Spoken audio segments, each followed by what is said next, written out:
Richard Lee menghadiri pemeriksaan perdana sebagai tersangka di Gedung Direktorat Reserse Kriminal Khusus Polda Metro Jaya Jakarta Selatan Rabu 7 Januari 2026.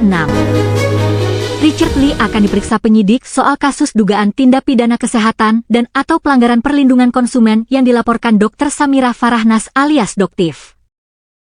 Tak ada sepatah kata yang diucapkan Dr. Richard Lee sebelum pemeriksaan berlangsung.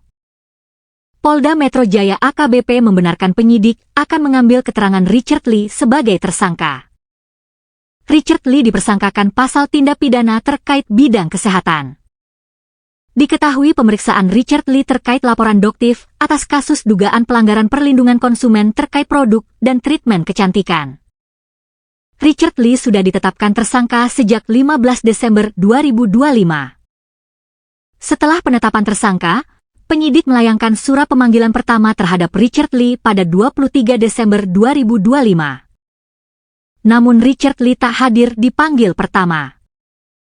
Saya menghormati proses hukum yang sedang berjalan sejak awal. Saya bersikap kooperatif dan menyerahkan sepenuhnya kepada aparat penegak hukum, kata Richard Lee. Saya percaya kebenaran tidak perlu dibela dengan emosi, cukup dengan proses yang benar tukasnya. Polres Metro Jakarta Selatan lebih dulu menetapkan Dr. Samira alias Doktif sebagai tersangka kasus dugaan pencemaran nama baik lewat media sosial yang dilaporkan oleh Dr. Richard Lee.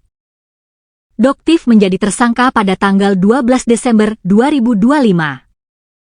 Kasat Reskrim Polres Jakarta Selatan menjelaskan penetapan tersangka itu setelah penyidik memiliki alat bukti yang cukup. Total 22 saksi dalam perkara dugaan pencemaran nama baik melalui media sosial.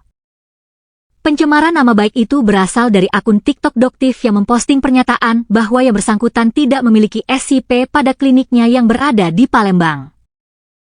Polisi mempersangkakan tersangka pasal Undang-Undang Informasi dan Transaksi Elektronik pasal 27A tentang pencemaran nama baik.